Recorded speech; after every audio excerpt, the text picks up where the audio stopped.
came from the future. Don't go there. How do you explain that? Time is relative. It's a very interesting concept. You get this note that says, I come from the future, don't go there. And if you got the chance to be told that, would you try to change things to prevent what happens in the future? And all these things go through your mind. And that's inevitably what happened to this character, is that all these things go through his mind. It's like, who said this? Was this me in the past? Was this me in the future? Does this mean I should change things? Does this mean? And it's almost like he's going through this whole dialogue, which is like his inner thoughts, and they're just running through his head rampant. And you see he's in this dilemma, and you see that this man, he's disoriented. He's trying to gauge his bearings and trying to figure out what the meaning of is this ominous note that he's received. And it's a conundrum that he's in. He's wondering, is he in the past? Is he in the present? Is this the future coming back? Like, where is he? And I just get the sense of confusion. So much so that he decides to end his life. And so we don't see him jump, but we hear it. We hear the audio of him jumping. We hear the result of the jump, the audio of someone screaming below, and then he appears again. And so it's like, did he jump at all? It's very interesting because it gets you into the same conundrum that he's in. Is this really happening? Is this not happening? Is this the past? Is this, and you never really get the answer, which is what makes it cool. Really, to me, it was about suicide and second chances and making a decision to head into the unknown, feeling a certain way, like feeling like you don't want to, like yourself is telling yourself the future's not going to get any better. But I just love this. It was, to me, great opening shot. Drone work, camera work was great. Love the lighting, the tone of it. Not too dark, but it was dark enough.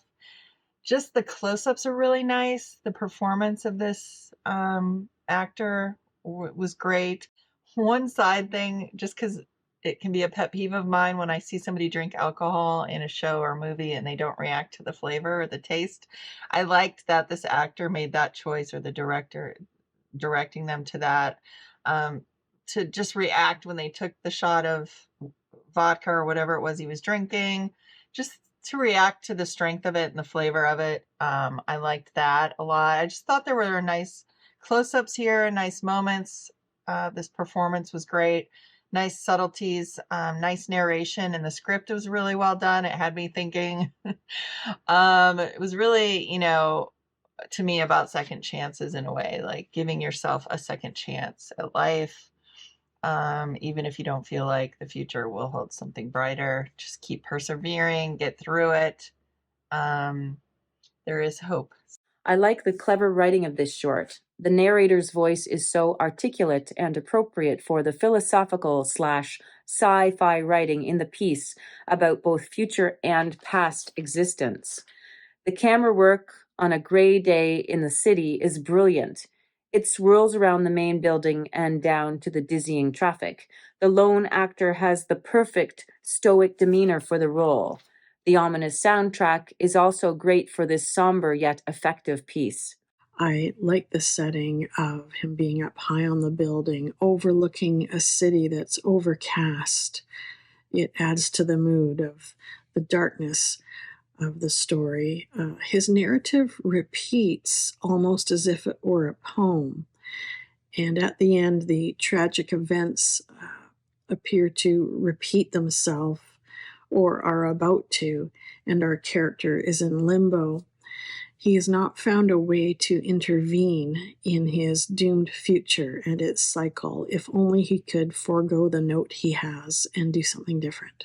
You essentially have your character in a paradox where he's unsure of if a note that he got from himself from the future, which read, I came from the future, don't go there, whether that means don't go to the past or don't go to the future, which is hindsight's 2020, but you'd think you would give yourself a much less vague note in that kind of a situation, because now he's unsure of whether by that note is he supposed to not time travel, or is he not supposed to come to this new future, which ends up leading in this man's death, and then the cycle repeats. All in all, it was very much something you had to wrap your mind around, but it was very much a good brain exercise. So I really liked the detective/action style of filmmaking that the short had. I like the presentation of the character as the sort of lone wolf, sort of like on a mission trope in kind of like Taken or John Wick and stuff like that. So yeah, I enjoyed those elements of the film.